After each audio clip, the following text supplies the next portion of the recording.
every task that can be accomplished can benefit from the sort of creative imposition of core values. I was like, yeah, you play amazing. And there's people who do classes. It's like, what are you talking about, dude? What? And then some people come in with clarity and like clear experience and intelligence. Oh yeah, I was beat up because I didn't do this. But what about this? And then you get beat up for that, and then you beat yourself up, and in the process, you just get better. Hello, this is the internet, and this is Hi, I'm Pino. brilliant. You were saying a moment ago, Bolero. Bolero. Wonderful piece. Yeah. Playing at the ballet, I get to hit this big gong 5 times, and it's pretty excellent. You just sit there, and it's pretty much this one kind of harmony and one rhythmic thing, and then everyone kind of trades this 1 or 2 solos throughout the orchestra. So you get to hear how the oboist is going to play it, and then you get to hear how the saxophone's going to play it, and then he kind of combines a bunch of different sections. And then, yeah, so you just sit there, you vibe out, you listen to all these great soloists, and then you whack some shit real hard, and then you go home. Yeah, I love it. good time. What other things do you whack? Because I know you classically whack, and you've whacked in other places before. Oh, I whack all over. Yeah, you're going to have to cut that one. Yeah, I mean, so I just had this project with my duo, which was this like choose your own adventure video game kind of piece that we made where my job in it was mostly to write all the code, but we created, yeah, this piece where audience members have basically a web page that loads up on their phone, and they can vote on certain things. They have certain controls that will affect where we go in this story. We're kind of like journeying. Do we go to the cave or do we go to the river? And then they vote, and that determines, what characters we run into or what music we play, what instruments we use. So did a lot of whacking there. It's amazing. Yeah, this is pretty fun. Is that like a season thing? I imagine it's like season 1, season 2 type of thing. Or how long has it been running, and how have you been delivering that? Well, that piece, so that was our first performance of it. We had Jasmine Sui, the other member of the duo, is like a creative genius and came up with this idea probably a little over a year ago. And then we started working on it, kind of figuring out how to actually make all of this interaction and stuff possible. And then she started drawing, like she did all of the animations and drawings and things. And then we wrote a grant. We got the grant. And then that was a little over a year ago, yeah. And then now that I'm thinking about it, this is probably 18 months in the works. And then, yeah, we premiered it like last week. Wow. So congratulations. Thank you. Yeah. Yeah, it's definitely the most amount of work I've ever put into anything, like by a wide margin. And it went pretty well. So yeah, we're pretty stoked on it. Is this like a performance, or is it like a recording? It's a live performance. Yeah, and then the idea is that, it's all choose your own adventure. So the audience saw maybe like 1/3 to 1/2 of the actual whole thing. So we're hoping to, hopefully a couple times this year, and then a lot over the summer of next year. Hopefully we'll play it at festivals and things. And yeah, we're hoping to get as much out of that as we can, because there's so much in it that just nobody has seen yet. Wow. And there's the first big decision you get to make is like whether or not you're going to fight or you're going to talk to the like first enemy that you meet. And I think we can retire it after people don't pick fight. I just don't think that's ever going to happen. I think every single time people are going to say, yeah, I want to fight this bat. Yes. Well, that's exciting. It's engaging. It also feels like, if you choose to fight somebody either in a video game or any sort of like choose your own story thing, it's just sort of like, let's see what happens, because they know that they wouldn't normally fight in real life in that way. Yeah. So they want it to be like acted out and played out to some degree. And that's always exciting for sure. Yeah.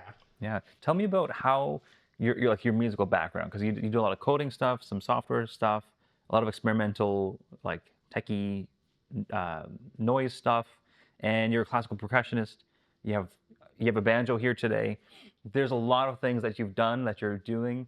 So tell me like your story of how you got into music and how all those elements have factored in or pooled together to the interest in the things that you're doing now. Yeah. So at the very, very beginning, So I started piano when I was maybe like 5. And I was like kind of into it, you know? It was like whatever. It's like a thing my parents told me to do. And I was like kind of into it. I was kind of into skateboarding and baseball and whatever.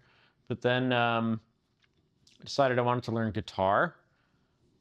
But I sucked at guitar and I never practiced. So I like always sucked.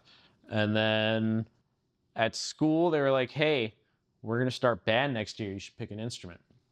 So I was like, great.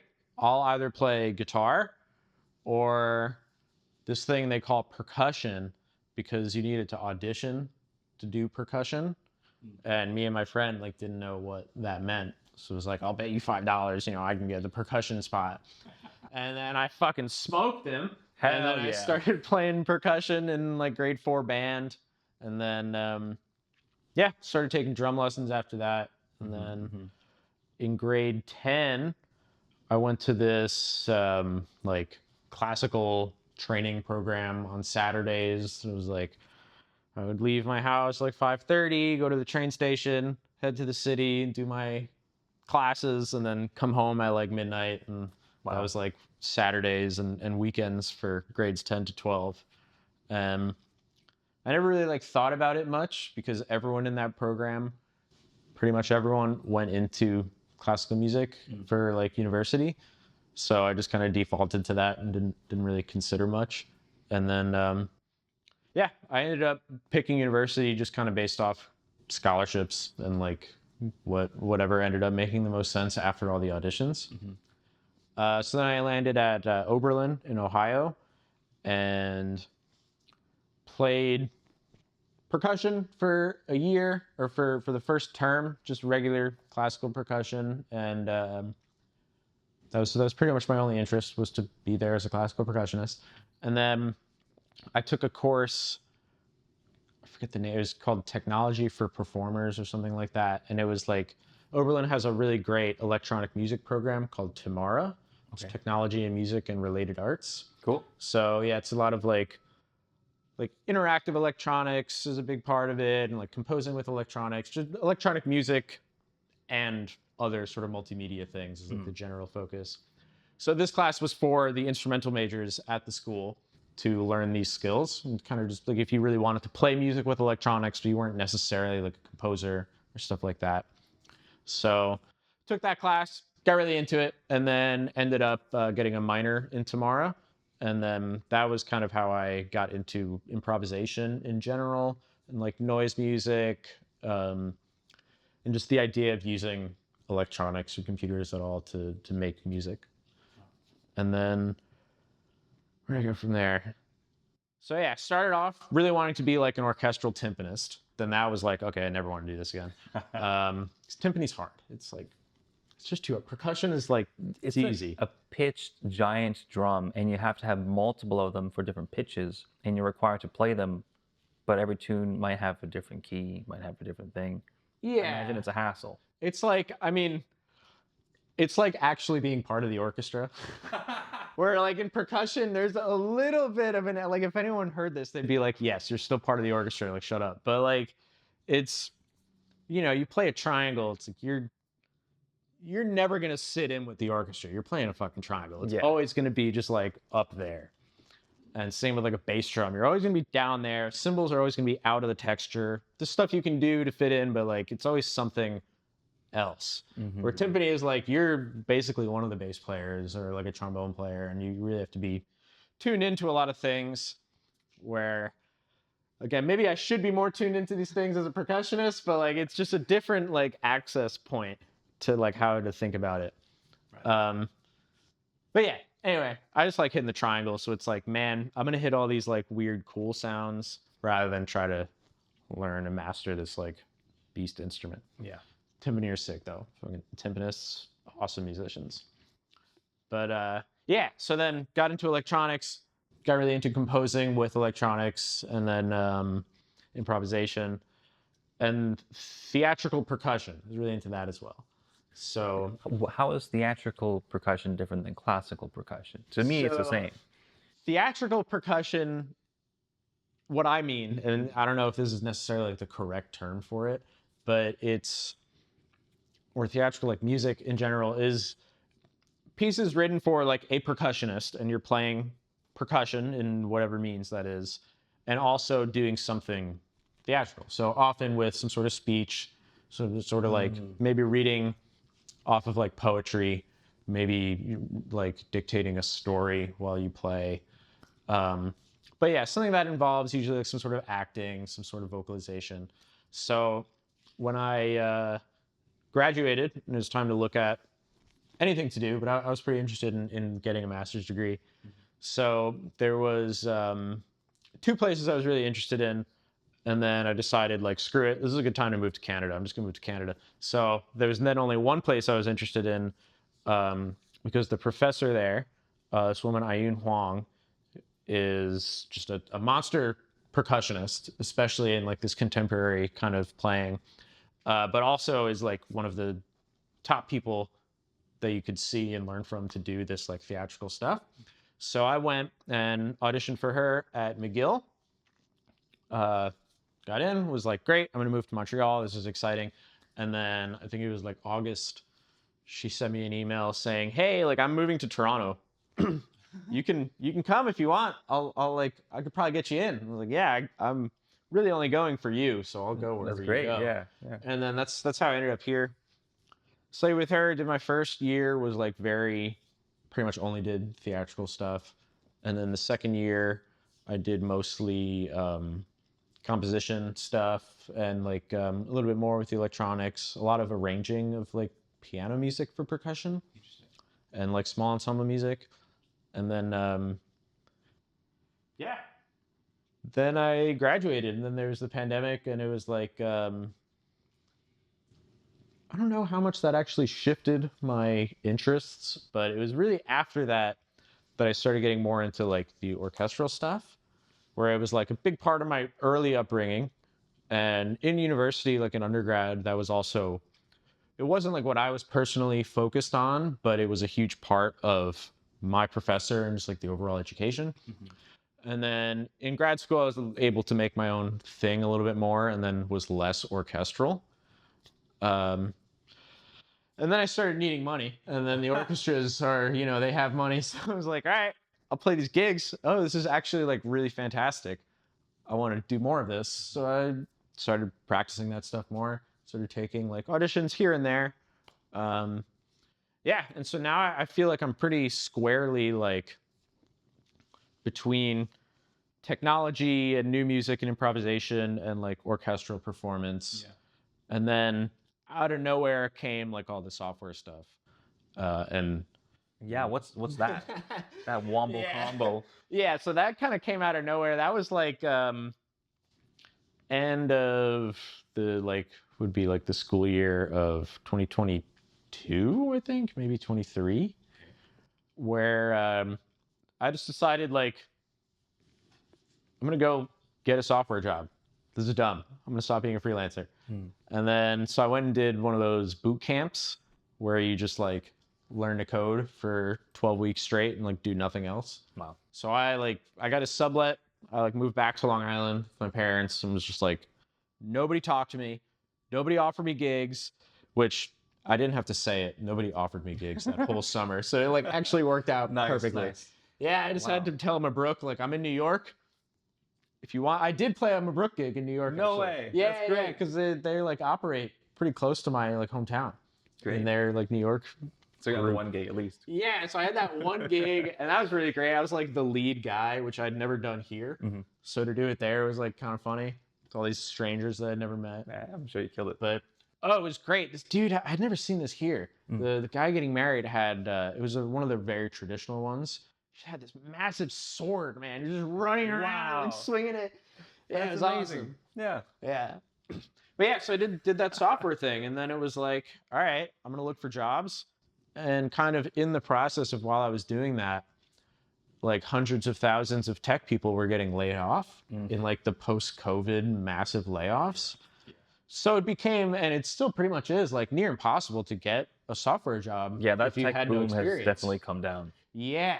So I was just like, all right, I'm gonna go back. Like AI is not gonna take my like triangle job, so I guess I'm gonna go back to doing that. Mhm. And that's been, you know, continuing since now. But the with like this choose your own adventure thing, with a lot of like the personal projects, um, I wouldn't be able to even approach that without all that background. Right. So that's definitely informed like all of that kind of work. That's amazing. Like, one, I'm astounded that you had the commitment and dedication to just do that boot camp and stay true to it. I've thought about doing things like that on my own at times, but I couldn't not go outside and do things. It was hard for me to block out months of my life to like really focus on one thing. And so my learning strategy or approach to it in my life has been find a weekly balance, a monthly balance, and have that as a flow where like different disciplines inform other disciplines. Like I'm learning Yeah. Italian on the side. I teach, I play guitar, but I'm also mixing and doing all this video stuff. And so I'm always learning with the work that I'm trying to do, but in like smaller bite-sized pieces. And because of that, I feel like I learn in like a very meditative way. Things settle when I stare at a wall for a couple of hours, Uh-huh. and that's when I put the pieces together, and that's when things actually become more ingrained. And so, if I were to double down on like my life is now focusing on this one subject, it'll be very hard for me to do that because my brain has to see it from a different angle each time. And Yeah. I've, like it's yeah, so I admire that. I admire that, and I'm very I like that a lot. I mean, I'm the exact opposite. Right, it Where sounds like like it, yeah. I had to leave and remove myself from my entire life in order to do anything like that. Because it's just like I'll never actually focus. I find that quite characteristic of classical trained musicians. It's almost required by that type of music, that community, to lock yourself in a room for weeks on end to shed the material, and then execute. It's like it's the work the music requires that level of attention and like focus and consistency. I think a big part of that is consistency. Would you Yeah. say you picked that up from the classical training, like that type of thing, that type of practice or that type of method of practice or study, or do you think that that's just the way you are, like that's how you learn best? I don't know. I mean, I definitely like my undergrad teacher was he had a very like strict curriculum and kind of leaned into this aspect of like the first year you're there, you only study snare drum and like you don't touch mallet instruments, you don't touch timpani or anything. Like you're pretty much not playing any actual repertoire. You're just like learning how to play this instrument. Um, and he just really hammered in like you have to focus and focus and focus on one thing, and then you can move on to the next thing, and that will always be there. And whenever you need to be really good at snare drum, you practice all this stuff for like 2 weeks and you're back. Mm-hmm. Where so that's kind of the what I've been trying to keep with me a lot. Nice. Is like if I need to learn something, I need to forget about everything else and just learn that thing and then add it into this collection of things. Mm-hmm. But like right now, this has to be the thing. How is the process of adding it to the collection of things? Because I imagine that to be like that integration process. So I mentioned on my end is like when I meditate, it feels like it integrates because now I can see how this thing is in relation to that thing, how it can work in that scenario, how this type of practice informs another type of practice. Like I see it in like a very much a flourishing branch method rather than like a root growth method of like my analogies are falling apart, but it sounds like when you focus on that one thing, snare drum, for example, you plant a seed and you build a strong tree trunk. Whereas I feel like I live up in the branches, and what helps me connect to the tree trunk and the roots is knowing where all these other branches are and seeing all the different flowers blooming or growing, all those little buds, and from there I can kind of connect it to the roots. But there's a lot of middle part that I don't live in necessarily, or don't thrive in, or don't feel like I'm the most productive in. But it sounds like that's what I'm asking of you from the adding it to the collection of things. I feel like that middle part, where then the trunk to the branches, and then to the leaves. So I'm curious about your branches, Uh-huh. if that makes any sense. Yeah. Okay. Yeah, in terms of like there's kind of like two orchards, I guess, where like the tech stuff kind of lives in one place and the music stuff lives in one place. Where like the tech stuff that I had learned in undergrad and like all this other stuff was very like geared towards music people to make music. And so I had to learn all of that as like a non, I didn't program or anything like that yet. So that helped me to learn programming for sure. That definitely made that easier in terms of just understanding, like partially just accepting that it's not going to work until you've debugged it for like 3 hours. That just like knowing that ahead of time was definitely helpful. That it's just never going to work when you like hit play. It's never happened and it never will.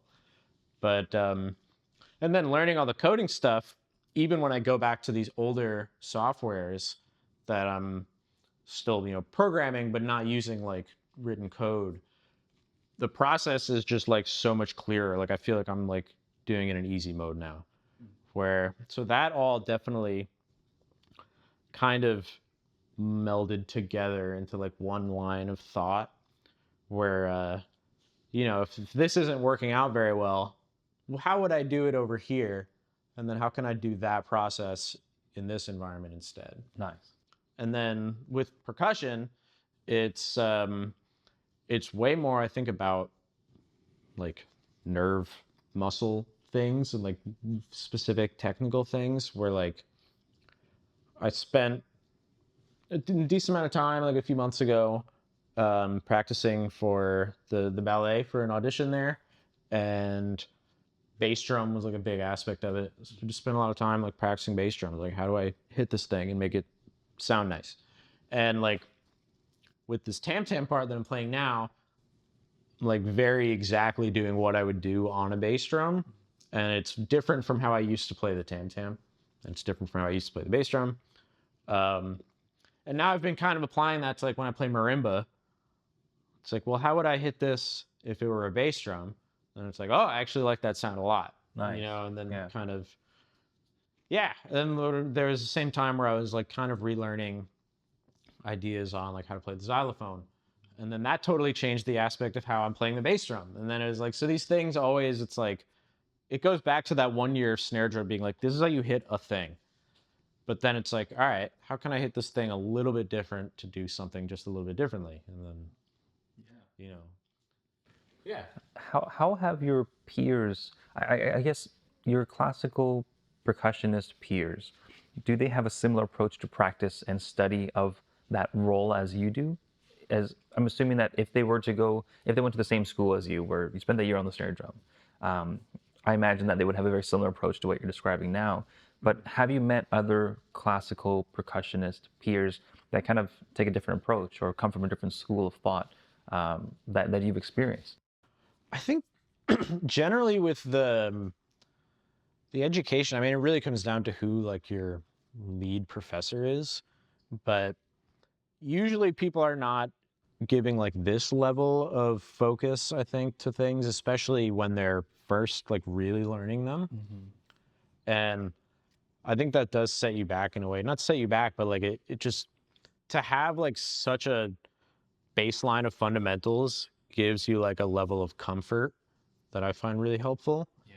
Where, yeah, I don't know, it's like some professors and some students, it's just like, I want to learn this piece on marimba. We're going to learn this piece on marimba, and I will learn some technical things through that process. So I'll learn some musical things through that process. And I'm sure for some people that's like really effective. But yeah, it's just like, I think orchestral people who are like really focused on taking auditions and like really want to play in an orchestra full time have this kind of approach generally, where people who are more interested in like contemporary music and improvisation and things generally do the other way, where they are interested in making the music. But also these generalizations are like massive generalizations. Yeah, they're massive. Yeah. They overlap in so many different ways. I just find it curious because I've always thought, like my perception of the world of classical percussion and I guess the electronic music that you make is like completely out of my world. Like it's not the things I do at all. I'm myself, I'm a guitarist. I used to be a violinist and violist, so I have some classical background. Like I started in that world a little bit just through the public school system, and I really loved it and enjoyed it. But I did end up going into this jazz contemporary realm, and I think a lot of that was chasing sound. And I've always felt that the sound I was hearing or chasing in my brain wasn't always directly applicable to the instrument I was playing. It wasn't deeply connected to the instrument I was playing. And so my pursuit of fundamentals were not as strong as my pursuit of sound was, which also led me really closely to mixing and audio production. Like understanding the nature of sound is more of my interest. Me as a guitarist, I found that guitar can bring up so many tones, pedals, different acoustics, electrics. You can use. You basically make it sound like a synth. You can make it sound like a violin. I mean, if you put it through the right pedal, you can make it sound like a snare drum, which is wild. And so it's a tool for me to generate sound with. I see that as a guitar. But when I was playing violin in orchestra, it was I'm a violinist in this orchestra, and so my role as the musician is to create the violin part and be a part of the orchestra. Whereas me as a guitarist is like my job is to get the sound out there, and the guitar happens to be part of that process. And therefore, working in the guitar music, the fundamentals fall apart to some degree because sometimes it's not about the technical skill of playing the guitar; it's about finding the right sound. And usually that's hours with pedals and in mixing than it is playing the scale or what have you, or playing the part. So it's very interesting to hear your perspective on things and for you to share about it. And I'm curious about the process of preparing for an audition, because that's not something I generally do. It's more of like somebody calls me, they know I play the thing, they say, "Can you play this stuff?" I'm like, "Sounds good to me. I can play it." Even if I know I can't play it, that's just me learning how to figure out what that sound is, and that's what I do regularly. So it's not necessarily an audition process, but it's more of like, can I make that sound? And I imagine that parallel is very similar, but when you're auditioning, there's other things to keep in mind rather than the casual nature of like, yeah, I'll make that sound. So I'm curious what is it like to prepare for an audition or to choose what to prepare for? Well, it's like I feel very similarly about what you're saying Okay. with like what I do with like, and there's kind of two parts to it where like all the electronic stuff is very much like, how can I make the sound of like water? You know, something that like you probably would not be doing on like a guitar or like a bass drum. Like it could be a tool to help it, but like making an entire soundscape is probably not going to happen off of like one instrument. But then when you add the pedals and things, like this becomes very possible.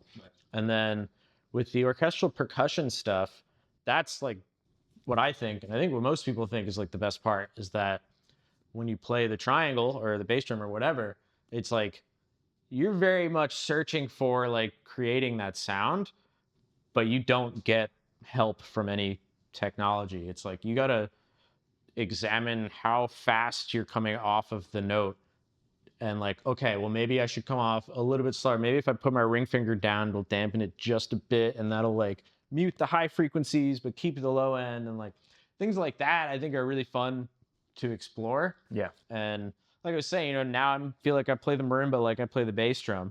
And like maybe next year that'll be different. But like that's the sound that I'm attracted to right now. And then, so that's a big part of preparing it is just like there's this triangle excerpt on the last audition. It was the overture to the Nutcracker. And it's just like a very light, very, you know, a small orchestra. I think it's just strings and maybe like one horn player. And it sounds a lot like Mozart. It's like very, very Mozart. So it's like, okay, how can I get this to be, you know, delicate, articulate? It can't be too loud, but it can't be just like nothing. It's got to have some sort of shape, but it can't be like aggressive because we're in the very overture. We're not really looking for like massive drama yet. So it's like all of these character things.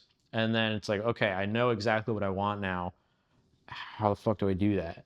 And then, so there's like the element of just practicing the technique. So like when I first started this last audition, first thing I did was gather all the music. And this is like probably the nerdiest thing I've ever done. But my final project for the boot camp was an online like audition preparation source. Look at that. And yeah, so it's like I never thought I would actually use it, but I got to use it this time. Because everyone has like a spreadsheet usually. Everyone makes, I want to play this one at this tempo. I'm probably gonna use this stick. Here's like 3 recordings. And so I just made a website where you can upload like, I need to play this excerpt. Here's a recording. It starts at 2 minutes and 30 seconds so that when you log on, you just hit that and you can like hear where it is. But all of that to say is like it's really about hearing the recording and seeing the score and like knowing how you fit in, and then trying to achieve that with your technique. So after first going through and like knowing what you want, how fast you want to play it and things like that, then it's like, okay, what techniques do I need to reliably have so that I can do this? Yeah. And then it goes into the focus thing of like, I know I need to play up, down, triangle strokes at this speed. So like for the next week, I'm not going to look at any of this music. I'm going to play the triangle like this in as many different variations as I can so that it becomes very comfortable. And when I get to the music, all I have to think about is the music and I can kind of trust that this is going to work. And then you do that with the cymbals, you do it with the tambourine, the snare drum, and then it's like, I just have my list of like technical checks that I can get through. It's like, can you do this? Yes. And then it's like, all right, what can you do with that? And that's kind of the process. And then the week or so leading up to it, 2 weeks before, it's just like calming yourself down so you don't fuck up. Yeah. Yes, I understand that one. Yeah. Very much. Because that's, I think, what gets most people. I think in this last audition, like my first round was, I didn't think it was very good at all. And it was like, yeah, because I got in and I played the first excerpt and I was like, yeah, that was fucking awesome, dude. And I played the second excerpt and I was like, the fuck was that, man? What are you doing? And then every excerpt after that was like, oh, I better make up for that. Yes. Like, yeah. Often we are our worst enemy. Yeah. Yeah, we get in our own way more often than not. And imagine that process of going through all of the variations is checking, okay, I did it once. I did it in a systematic way. I know what that is. Like I put my finger on it during my practice. Okay, let's just put my finger on it again. It should be as simple as doing that. But when we get in our own way, it's like, yeah. It's like, wait a minute, why am I hitting myself? And it's so frustrating because often there's more than simply, let me play the thing. It's the psychology, it's I didn't sleep, it's I missed lunch, and I'm, like the whole, somebody messed with me on the subway on the way to the audition, and like, you're thinking about groceries, like so many things of just being a person get in the way of that realm of focus for us to simply execute to that thing that we practice that we know we can do. That's a huge challenge with most musicians, but it's especially challenging in an audition setting because then you have the pressure of I need to perform I need to show my best, and then you stack yourself against yourself, and that's a big challenge. Yeah. I think it's just weird. Like you practice so much, it's like with the recordings, and it's like I want to be part of this orchestra, and then you go in and you have to play it as if there were recordings, but no one else can hear them. So you have to convince them to hear it while in your head, all you're hearing is like the reverberation of your cymbals bouncing off the walls. It's like, oh, I've never heard it like that before. What the fuck's going on? This is messing with my time. And yeah, you got to just be ready to like, this is going to sound weird and different. And it's not going to have the string section the way that I always hear it. So better figure it out. I found that part you mentioned, like the reverb messing with the time, like you never heard of it in that way before when you're playing it. I've identified that early on as my biggest culprit of why I fail, in a way. And I think that came from me playing an orchestra for all those years. Sat in the violin section, second violinist, quite proud of that. And I loved blending. My goal was always to blend with the ensemble because when I connected with the room, with the people in the room, I felt like I connected with the music. Then the part made sense to me. Right. But it wasn't until I like sonically and like physically just had that like zen moment of like, yeah, we're playing this thing right now, for me to feel like I'm doing a good job. And I can play that part in the practice room well, but it would still feel like it's missing something. And what was missing was me in the orchestra performing the piece. And so what was helpful about that, because every competition or every performance would be in a different hall. And so I have to get used to how it feels to play in a different space and how to react with everybody on stage. And I felt like I was always good at doing presentations and like improvising. I never did my homework, so I have to like wing it everything. Yeah. And I found I was really good at that. And I learned that that's something I can learn. And the way I learn, the way I approach that is taking account of all the variables, but not necessarily in that thorough manner of like playing every sound you can get off the snare. It's more of like understanding it in like a deeply physical, like intimate, reactionary based thing. Kind of um, like you don't think twice about moving your left foot and your right foot when you're walking. You know that you have to get there. But once you identify a destination, then you walk to the destination. And my goal of studying in that manner with that stuff in mind is identifying what the destination was. If the room felt too muffled, then my destination would have been play a little brighter, a little closer to the bridge, so I can balance out that high part that used to be not bright enough in orchestra. And now it's like even more dull. So now I have to just like react to the sound that I'm producing with everybody else around me. So my reactionary senses is what I was training, rather than my like the foundational technical skill of the instrument.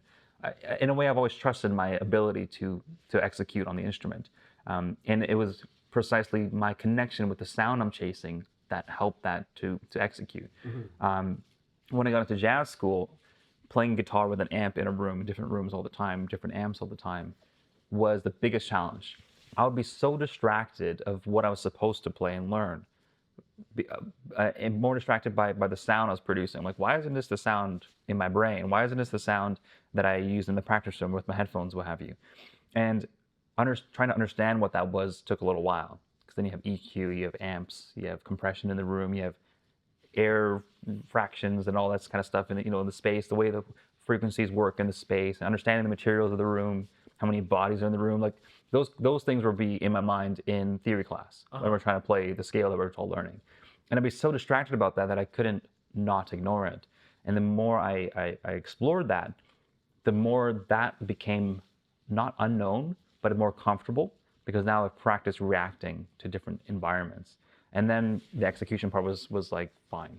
Like I think the instruments come naturally to a degree where like I can execute that sound if I can hear it, and then if I can hear it in context, then everything else makes sense.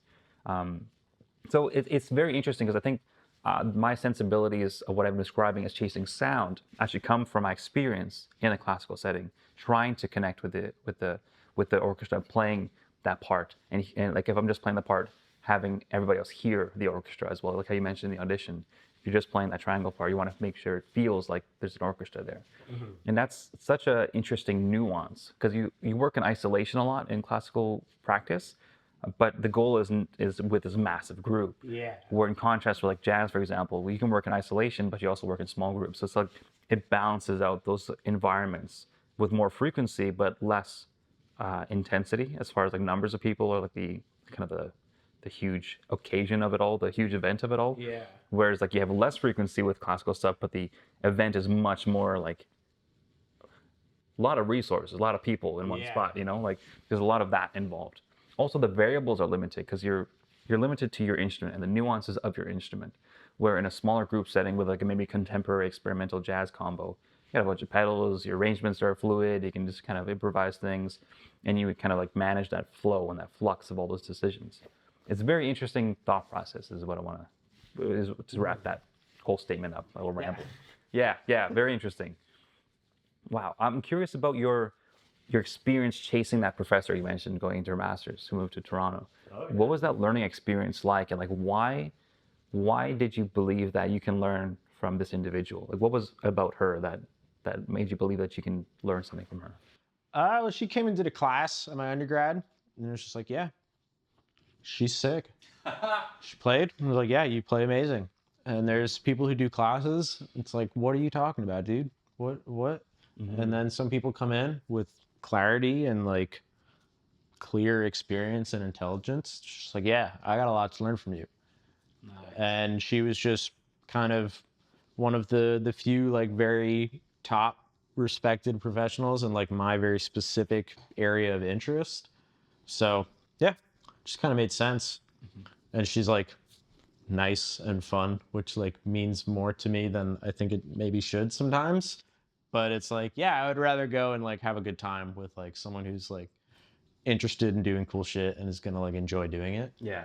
Where there's a lot of musicians and professors maybe even where it's just like, I have a lot to learn from you, but I'm not having a good time. Interesting. And I don't know.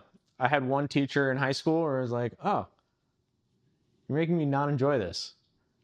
I was like, you're a great teacher. I've learned a lot from you, but probably could have learned more if I was like enjoying it. So, yeah, I think that's a personal thing though. There's plenty of people who go to study with professors who are notorious like hard asses and will just like abuse you. And it's like, yeah, that's how I learn best. I'm ready for it. And it's like, yeah, all right, cool. Makes sense. That's very interesting. When did you, I guess, have you always felt that way about learning, that you'd rather enjoy it and learn something rather than putting the content above the experience? Um, I think I'm less like that now. I think I'm now more willing to go into someone else's zone and have them tear me apart and be like, you suck.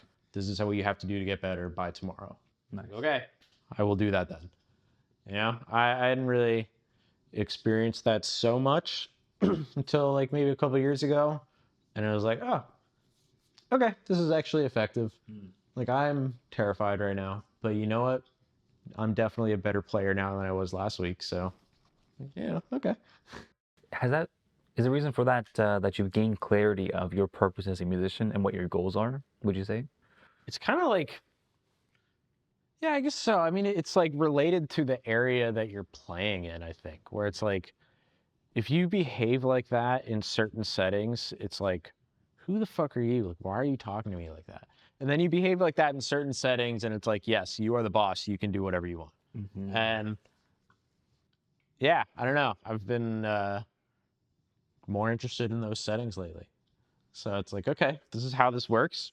It's like, fine, you know, this maybe isn't how I would do it, but I'm not there, so it's fine.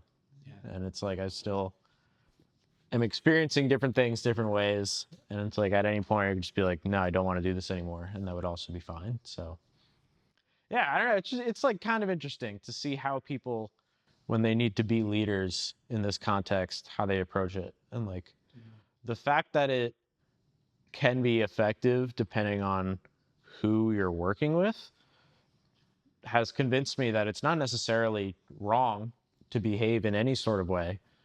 It's more about knowing how the people you're working with are going to respond, like how to get the best out of them. Yeah, That's a very good point. and I think a lot of times when people have said, you know, like this person's a hard ass, or like it's a little bit more of like they've just not experienced that level of like intensity yet, where you can almost equate someone like really caring about giving a super high level can feel like you're being like insulted and talked down to, when it's like you certainly can. There's certainly a way to do that, but it's like it's not always that. Sometimes it's just like, I don't have time to beat around the bush. This needs to be fixed.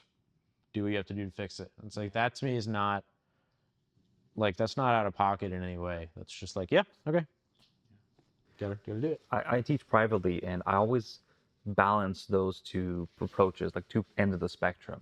Kind of like being that dictative hard ass and being the one to just enjoy the time, kind of like be more friendly, I guess. Yeah. And I find that my job or my role in that situation is to identify quickly and react to what the student is presenting to me as what, how do I say this?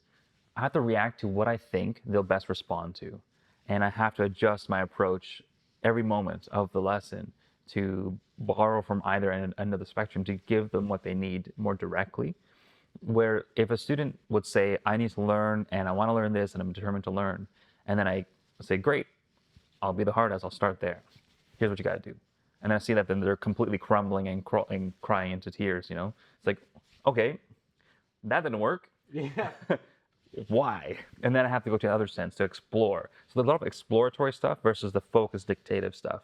And I think there has to be a balance. But when I find a student who's kind of in flux, when I'm always having to adjust with one of the students who's not living in one side of the spectrum, my goal then is actually to, in a way, educate them on what that is for themselves. Give them the language to discover what their own limits are, what they respond to best by like being very self-reflective and self-critical at the same time, and using that as and integrating that as part of their practice and their study. Because I find that this, I didn't have the language to describe to myself how I respond to learning the best way. And a big reason why I've loved education so much and music is because I'm always learning and always having moments to to figure out what that like where I lie on that spectrum for every musical decision or every musical moment. And I found that where I lie actually is kind of like always revolving in the middle. I'm like spinning in the center. I want to have one foot in exploratory and one foot in the dictative, because I find that if the dictative can dictate the exploratory can always gain insight into what's being dictated. And living in that sort of like constant motion, chaotic bubble of the two ends always keeps me on my toes. It feels like a dance. It's nice, yeah. And when you're there, you're just enjoying the process. You're constantly getting beat up, and you're enjoying getting beat up, and wondering, oh yeah, I was beat up because I didn't do this. But what about this? And then you get beat up for that, and then you beat yourself up, and in the process, you just get better. Things just Yeah. happen. And it's like important that the one that's, beating you up is not actually beating you up. Exactly. But like It's like telling you what you need in a like no nonsense kind of manner. Like there's a way you can just be a dick and that's probably not going to work well. But yeah, like yeah, sometimes you just got to be told like, yeah, that sucked. It's like, okay, cool. I will explore how to not suck. yeah, I'm curious about maybe this statement, like the feedback a percussionist gets from their instrument is a lot more clear than the feedback a string player would get from their instrument. I'm curious about what you would say about that statement. You mean like physical. Hmm. I guess that's a mix of that. So like the physical feedback, the musical sound feedback, maybe even the emotional feedback. Yeah. Mhm. I'm curious about if we can group all those three together. Yeah. Maybe we'll start with Cool. what is your experience of feedback, or how would you describe your experience of feedback with your instruments? I mean, there's like a magical feeling of when you rebound off of an instrument just the right way, where like the stick just like jumps back at you and the sound just like explodes. And I feel like almost every note I play is like searching for that. And like the closer I can get to reliably getting that every time I hit a bass drum, like the happier I will be as a human being. Just like that's one of the most satisfying feelings. Like even get it on the banjo sometimes now that I'm like starting to learn it of like you pluck it in like just the right way and it just sings. That's like, whoa, like how do I repeat that? I'm sure you've had that with guitar where it's just like that chord just opened up. Um, yeah, I mean that's a big part of it because it's like the people talk about sound production on percussion so much to the point that you forget that like the easiest way to the most drastic way to change the sound that you make is to like pick up a different stick. The reason we don't use the perfect stick for every note is because we don't have time to make the switch or like we need the more cohesive sound, but you still want a balance or not a balance, but like a spectrum of articulation within that sound. So that's what all the tone production and technique like subtleties are for. But yeah, sometimes it's just a matter of like this instrument and this stick are not making the sound that I want. I'm gonna hit this thing, and then eventually you get the one where it's just like, oh, this mallet was made for this marimba. Like, holy shit, this is just whoa. So that's also a big part of it. But yeah, I think that's really it. It's like you get into a zone, especially on like snare drum where there's tends to be there's like more action. If you can get to a point where you're like playing a snare drum part, like maybe like a complicated solo or something, and your sticks just feel like they're floating, that's like you were hitting this thing in exactly the right way. Wow. Yeah. That's very interesting the way you describe that. I think that parallels a lot with me on the guitar. Every pick, if it feels like it's almost as if the pick in my fingers melt away, they don't exist anymore. Because It's there's just no sound. vibration. It's Yeah. just like all of that vibration is being used for the good stuff. Like you're not absorbing any of it. And Yes. that's like, yeah, you can feel that. Hmm. Which I don't know, like on a string instrument or on like a bowed string instrument, like what I have no idea what that feedback loop is like between playing and It's hearing. interesting. I think about like percussion. You have the attack, you have the decay, and you have the space between each note.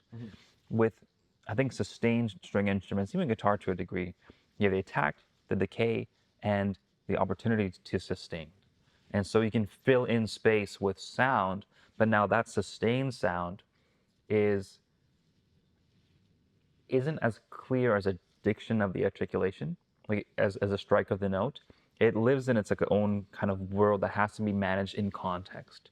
So I believe that the context informs what that feels like when we're sustaining a note, but the attack and the decay of those notes, the articulation of those notes is much more kind of direct, impersonal, very similar to striking a snare.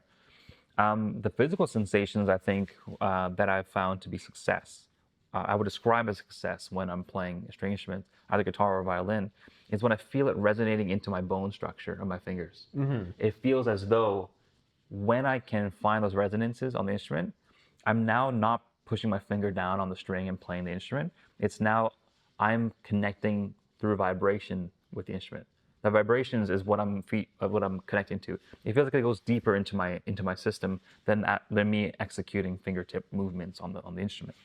And so those resonances, kind of like those moments of pure amplification of pulling sound of the instrument, it's it starts when I tickle the fingertips, my skeletal structure. Like when it actually resonates with my bone structure, that's when I feel like I'm singing through the instrument. Uh-huh. And yeah, I think it's like that. And then the more you connect with that, it only takes a moment for like a moment of continued note success, like one passage of like really connecting and grooving with the music, for it to just melt away and feel like you're just pulling sound out of the instrument, kind of like your magic fingertips. Like your Uh-huh. fingertips, you don't feel your fingertips anymore because Yeah. now it's just vibration and intuition. The physical part of it melts away. Yeah. I don't know if you've had this experience, but like with percussion, it's a little bit easier, I think, where like if you have a metronome going and if you were just so perfectly in time, it just you think it stopped because you're covering it all up. Can you do that with like a does the sound cover up the metronome enough that you can get that feeling? I think I experienced that more with guitar because Okay, there's a yeah. stronger articulation. Yeah. With violin, it's not so much like that because there's actually a lot more focus on the sustain element. Oh, Maybe that's okay, just because yeah. my I limited skill in that department. Like I haven't played in a while, and when I was playing, I was only like the intermediate level, nowhere near as a level as I am guitar now. So maybe there's a skill thing that I haven't like reached there yet. But on guitar, definitely, it feels Yeah. like things just melts away, just notes bouncing in the room, and it's great. Yeah, it's like that's like the same feeling Wow. as like right when it's just like you got that right sound and the everything physically just responded in such a light and buoyant way. It's like Yeah. You mentioned the word explode. Um, doing the Mabruk stuff, sometimes when I'm drumming and dancing, it feels as though everything is aligned. My whole body, feet, my dancing and my drumming is completely aligned, and it feels like the tips of my toes is what strikes the drum, and it reaches the ceiling, yeah. and it's just like this. I'm filling the room and resonating with this drum and my body and the music all at once. Whereas on the guitar, I feel like I make a little world around me, a little bubble of like space. It just like it plumes out of the instrument, and that's the world I'm filling up rather than the whole room. Because I know um, I can't excite the room as much as I would if I had a snare drum in here. But on the Uh-huh. guitar, I feel like I can touch the room, but I can really excite this space that I'm working with on the guitar. So the dynamics of it lives in a different space, I think, than percussion. But it's the same excitement of connecting with that. Yeah. Yeah, it's like little fireworks in a smaller bubble rather than the fireworks in the whole room. Yeah. I feel like kind of the same way with the string instruments. Like when I play ukulele or like even like Pandero, it's like it feels a little bit more like I am making this music Where like if you're playing marimba, it's like the marimba's making the music. I'm helping, but you know, it's like yeah, and yeah, it feels like it's coming from inside. Just think about holding it. Like I always was jealous that I couldn't like dance with my marimba, you know? But it's also like I would just do it way too much that it's actually super good that I can't do that. Cuz I already am like too fucking just like wow all the time. So if you can move around with it, it's like nah, fuck that. But yeah, I know what you mean. It's like you're either creating this inside of yourself or you're creating it out there. Yeah, I found that when I switched over to guitar, I missed the vibration of the instrument, but I found that I just wasn't connecting with my instrument. It was vibrating, Uh-huh. and it wasn't until I picked up the bass, the electric bass, actually, that I connect with this because when I'm playing electric bass, I'm usually sitting down and it's the top is touching my chest, and the lower frequencies seem to like resonate in my chest cavity more. Then I realized, like, wait a minute, that's the same sensation I got from violin. Like if I had earplugs in and I couldn't really hear the notes, I can know I'm in tune from the vibration I'm feeling in my body Uh-huh. from the instrument, and I can get the same thing from the guitar. Um, and that sort of vibration, that connection with the instrument to my body, is something I love. And the fact that I can move around with it, because now if I'm sitting down, it changes the way it vibrates. If I'm standing up and walking around, it changes the way it vibrates. If I have an amp blasting on a rock show behind me, it also the feedback, it the pressure excites my body, it excites the guitar, it excites the air around me, and it changes the way the strings vibrate because now it's getting more excitement from the amp in the room. And that connection to the vibration of the instrument and the ability for me to move in space with that instrument informs my goal to connect with sound and connecting with sound in the room as well to react to that. As soon as I got a wireless system for my electric guitar, I can play and do a sound check in all the different spots in the room. That's sick, yeah. And that was a game changer because now I know what that person in the audience will be hearing and feeling when I'm playing this chuggy part versus me on stage. And like, where's that discrepancy? And so now I can fill in the blanks instinctually, knowing some mixing background, knowing some like room dynamics and acoustics in that way. So when I'm playing, I'm keeping all that stuff in mind, knowing that like I may not resonate with that as impactfully with myself on stage, but if I play it a certain way, it's going to hit that person real hard. Yeah. And I wouldn't be able to do that if I was stuck behind a marimba, for example. So that's a world I really appreciate to visit. Like that, it's a practice I'm really happy that I can do because I can move with my instrument in a dance and whatever. Yeah. Yeah, it's just good to like get your whole body to it. Where like there are certain like when I play cymbals, it's like I'm like using my legs in a way where it's like it feels good. And same with like snare drum, my whole approach is like a very large thing that has to be tamed down to whatever you need to do, but it's like at its core it like comes from like your back muscles. But then there's like certain things where like the marimba I don't get that same sense even though I'm like it's more full body because you have to like move around. Mm-hmm. I don't know. I gotta figure out a way to like incorporate that. Right. I guess tell me more about your duo project and maybe how like your body connects with electronic music that you're making. Yeah, I mean that's like with the duo, I just do what Jasmine says, which is like awesome. It's Yeah. really great because she only has awesome ideas, and and I know how to make them work. So it's just like this is awesome.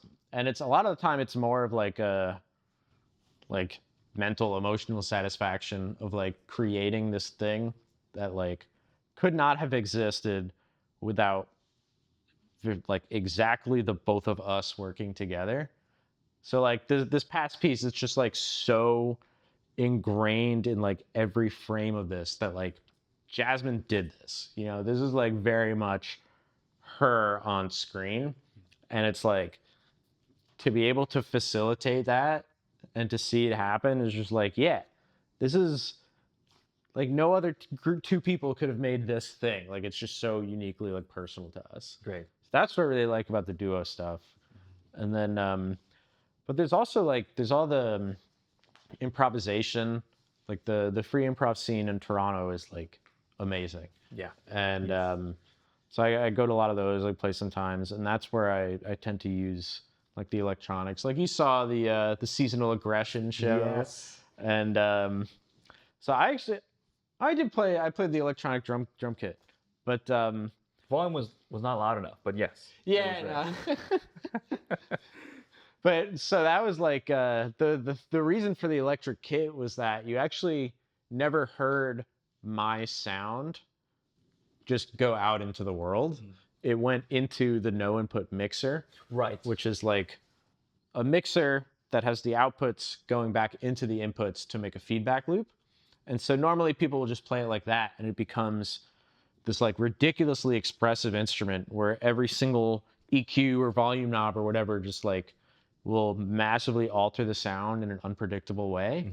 And so you kind of have to learn the instrument as you go. And then usually what people do is like once they kind of figure out what every knob is going to do, they like change the patch so they no longer know what it's going to do. That's amazing. Yeah, so it's like that whole process I think is exciting. But then to be able to do that in like a duo setting where I don't know what my sound is going to do to this thing, Nolan's going to have to respond to that using the machine while also playing drums, and it's like that's, you know, you make the performance out of that. That's But like the reactionary stuff I was talking about earlier, but on steroids. yeah, it's like that's what I really like about the electronic stuff is mostly in terms of like performance and like instruments that I'll actually play and like improvise on. It's definitely more so of that where it's like I don't really know what's gonna happen, but it's gonna be like chaotic and awesome. So I just need to know when to be chaotic and awesome, when to like chill out, if I am even capable of chilling out on this instrument that I don't really know what this volume knob's going to do. It's like sometimes you turn it down and it just starts shrieking a really high pitch. Yeah. It's like, all right, I guess that's where we're going now, you know? Yes, yes. But that's like my main, like I think people with electronics, the you know the big things are like you can make any sound, you're not limited. And then also just like this aspect of untamability and like unpredictability can be very exciting going into it. That's quite the opposite of extremes versus spending a year on a snare drum, knowing, being very predictable with what's going to happen, versus this chaotic realm of your electronic setups. Yeah. How do you reconcile the two? I like something I've been hearing a lot past few years have been like way more into the orchestra thing. Like just not necessarily more so than other stuff, but like more than in my past. And it's like all of the people that I know from like new music stuff are like, oh, you're going to the dark side playing an orchestra. And then all the orchestra people are like, oh, you're going to the dark side doing contemporary music. It's like, Right. man, I don't I think it's not live like that. in the gray area at all times. Yes. Like I brought a fucking banjo and a pandero, you know, like it's so yeah, it's like that's kind of been a big part of it of just like not pigeonholing myself and not allowing other people to pigeonhole me. Yes. And it's just like I don't think I know anyone who does what I do. You know, Me it's like neither. That's like why I I'm know so people excited to that talk do. to you today. This is I amazing. used to until I started doing all the coding stuff, and then I was like, okay, I actually don't really know anyone who does all of this stuff now. But yeah, I don't know. It's just like everything informs itself. Like when I moved to Toronto, I got really into samba, and then I never didn't play samba for like 5 years, and then today I was just like listening to samba the whole way here, and then like yeah, sometimes I don't improvise or do any electronic music, and then I'll get back into it, and it's like, yeah. And now I'm thinking about it as if it were like an orchestra thing. And then I go to the orchestra, and it's just like, well, I could hit the triangle, or I could pretend I'm in this like giant improvisation group, and it's like, what aspect of the triangle do I need to provide right now? You know, is it like Wow. Yes. going to be obstructive and annoying? Like if you're in like a jam and all of a sudden you're just like going crazy and being really loud, everyone's like, who the fuck is this guy? And you can kind of think about it the same way. It's like, well, I got this tambourine part. It's written double forte. It's gonna pop out of the texture though, no matter what. Like I don't have to beat the shit out of this thing. And like, yeah, don't be an asshole, but be interesting. Or like things you always have to think about when you're improvising. And then in the orchestra, it's like, well, this is a framework that I'm pretty comfortable with. So like when I have to make decisions here, I can think about it like that. And it's like kind of works out. Nice. I like that. Don't be an asshole. Be interesting. You know. That's Yeah, which is Kind like, of a good life thing in general. yeah. Wow, that's amazing. I feel like you thrive. It sounds like you thrive or from nuance. There's a lot of, I mean, you mentioned you live in the gray, but I feel like your practice of musicianship seems to target the nuance. Which exists in all types of music Yes. in one way or another. So it's like, yeah, exactly. You can find something really special and really feel passion towards it in like any type of music. Where it's like a lot of people are kind of like, ah, this music is cool. That means this music is like lame. It's like, what are you talking about, dude? Yeah, that doesn't make This any music sense. is cool for exactly the same reasons that this music is cool. It's fascinating because I started this conversation describing my interest of chasing a sound, and that's how I got into studying music at a higher level versus just playing an orchestra.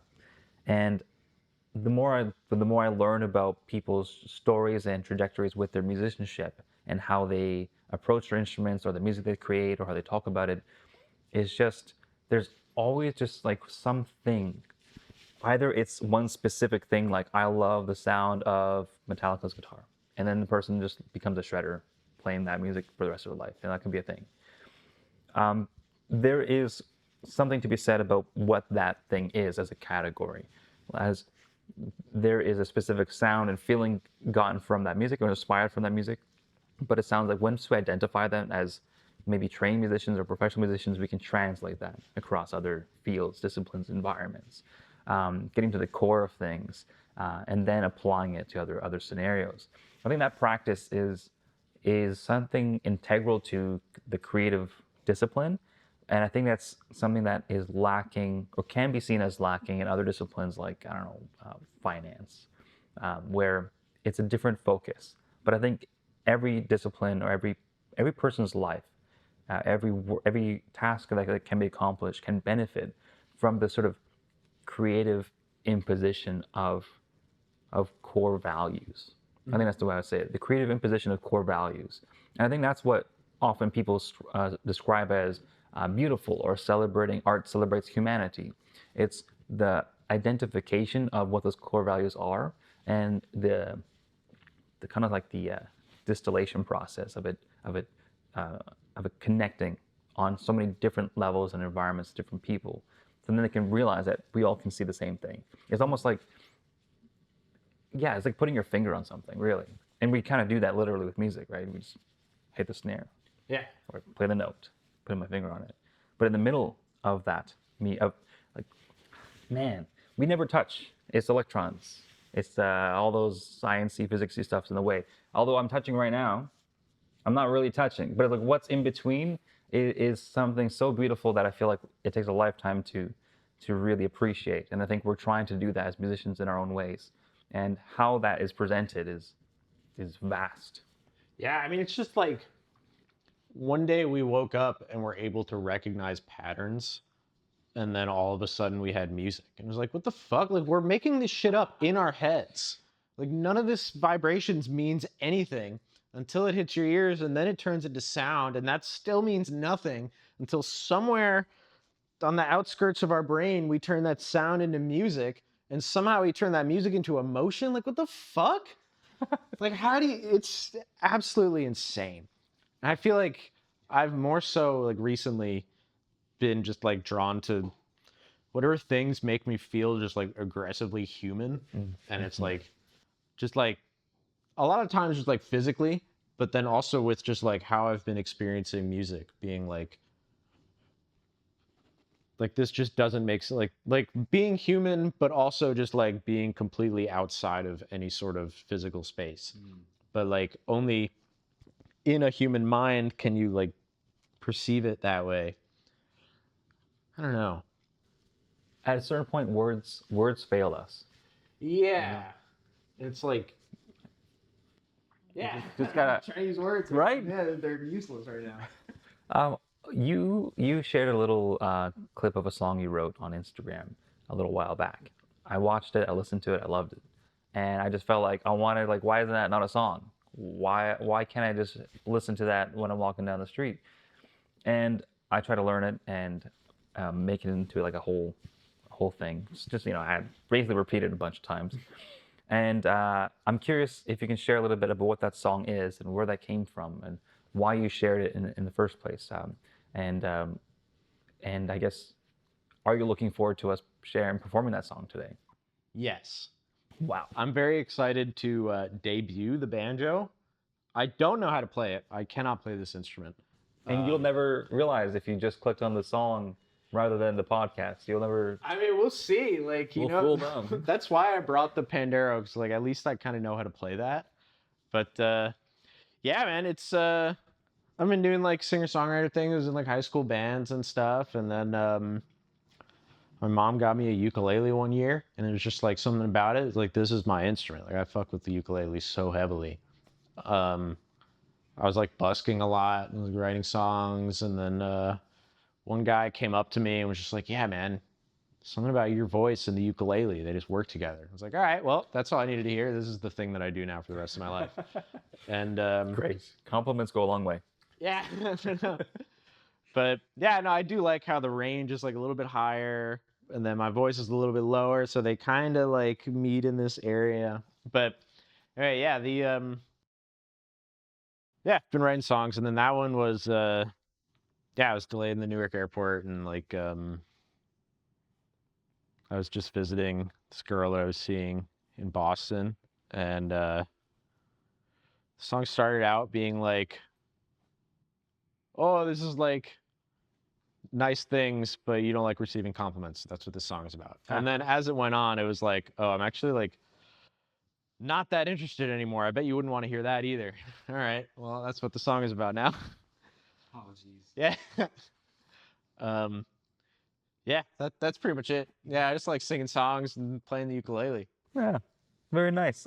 I loved it from this point of view where um, you sounded a little like not timid, but that it's the way you were presenting it on that little clip on Instagram felt like very personal and very much like I just want this to exist. I just want to make these sounds, and this needs to be like a thing in the space right now. And the lyrics kind of pointed to that as well. It felt like this I have things to say, but you're not going to hear them, and you're not. Maybe you shouldn't hear them. But these are things that I want to say or want to express. I've always felt that way about music that I create, like my original music. I made one of my directors very upset when I shared with her the reason, like my philosophy behind my recital, my recital at Humber. I said that this music is not intended for an audience; it's just intended to exist, and I'm happy with that. And she was upset. She's like, "No, what do you mean it's not intended for an audience? You have to share this music. This is great music." And I'm like, "Yeah, but that's not the point of it. Like, I'll make these songs, I'll sing it, but it's not meant to be for people to hear exactly. That's not my intention."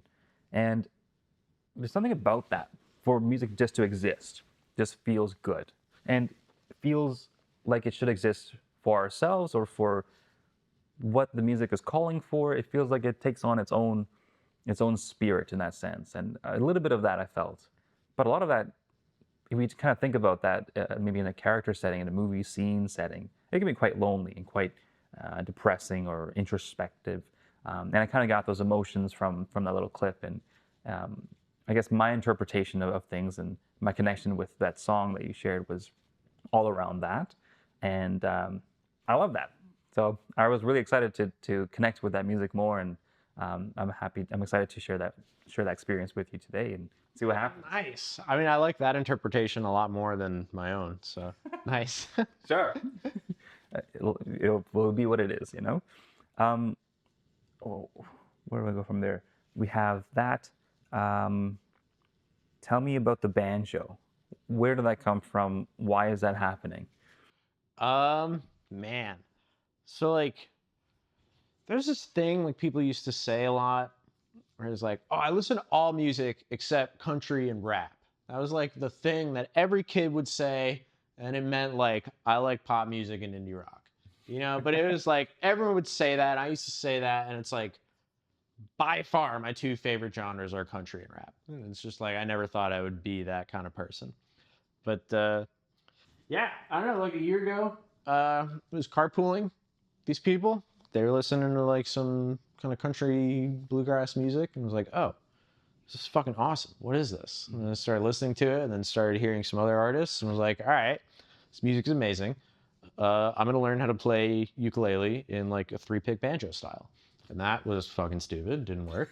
So yeah, eventually just got a banjo. I was like, this thing sounds awesome, and like, yeah, beautiful instrument, and I will be able to play my favorite songs in the way that they were meant to be played. And it's like, all right, yeah, I'm enjoying it. It's like ukulele. I never really was like technical with how I learned it.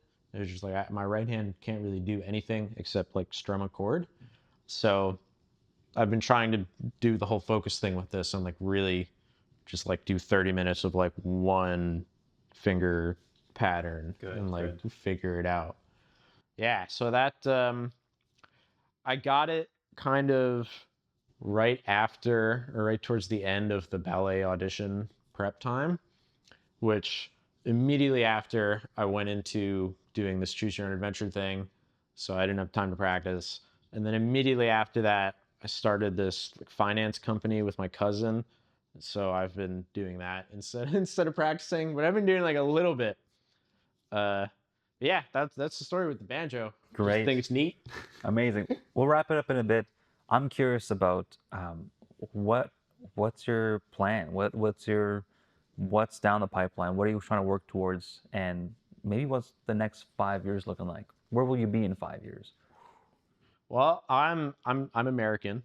Hopefully I'll still be in Canada. That's kind of my goal. I'm gonna probably be applying for a DMA or some other post grad programs just to maintain like a study permit.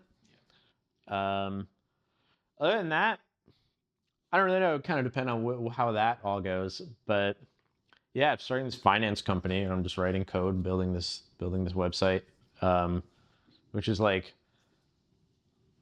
my cousin that I'm working with is just like so passionate about personal finance, which is hilarious because like we meet so many very passionate people through music. Yeah. But I've not met someone who's just like, yes, I love personal wealth management. Wow. I like deeply feel just like passion for it. And it's like, that is fucking hysterical. I will do whatever you want because like people like that are like worth doing what they ask. You know, it's very much like I've the recently duo. met one person also like that, and it really opened my eyes to passion in different worlds that I never really thought about. Yeah. It's like I could see it in like science or like even like math, you know, like there are these problems to solve and you like really want to solve these problems and contribute to the world. And then there's like, I just think it's cool the way banks work. It's like, fuck, all right, sure. That is kind of cool. Yeah, okay. Yeah, better than me. Yeah, like I don't know. It's so that's kind of fun. But that's like we had a meeting this morning. I had my first business meeting this morning. Wow. It was fucking Congratulations. hilarious. Like all of the memes and the TikToks where they like make fun of business lingo, like it was all there. Amazing. Like someone said leveraging AI unironically. It was fucking awesome. Yeah, so that's a big part of my next few months and kind of hopefully for a while. Like if this becomes like a real thing, that would be great. Like I definitely was never interested in having like a 9-to-5 job. That's why I've never really been much for like focusing on orchestra auditions because that's basically what you're shooting for is like a full-time job. Right. And yeah, so I just do things that you have to work a lot more and make a lot less money, but for whatever fucking dumb reason, I like prefer it that way. Mm-hmm. So yeah, is that the duo has some stuff in the summer, but we're always, I'm just kind of always waiting for Jasmine to come up with like a crazy idea, and then I do something to make it work, and that's always really fun. And then orchestra gigs and whatever kind of comes up. Great. Yeah. Which is like weird to say, but I feel equally fulfilled in like all three of these things that at one point, each one of them, I was like, I want to do this. These two things are stupid. And it's like, wait, doing all of them. Yeah, these are all great. You shouldn't do them all at the same time, but like, fuck it, why not? It sounds like you're living a very exciting and dynamic life at the moment. At times, yeah. At times, it's like, oh, you haven't worked for 2 months. Like, what the fuck are you doing? But you know, Oh, there's that. There's that. there's that. But that's Oh, when I'm and- writing code for free instead. Fair, fair. There's one thing I want to mention. You have given me this watch. Oh yeah, I tell I'm everybody. excited to see you still wearing it. I tell everybody that I wear this watch, and I got it from a guy named Pino, and he likes time.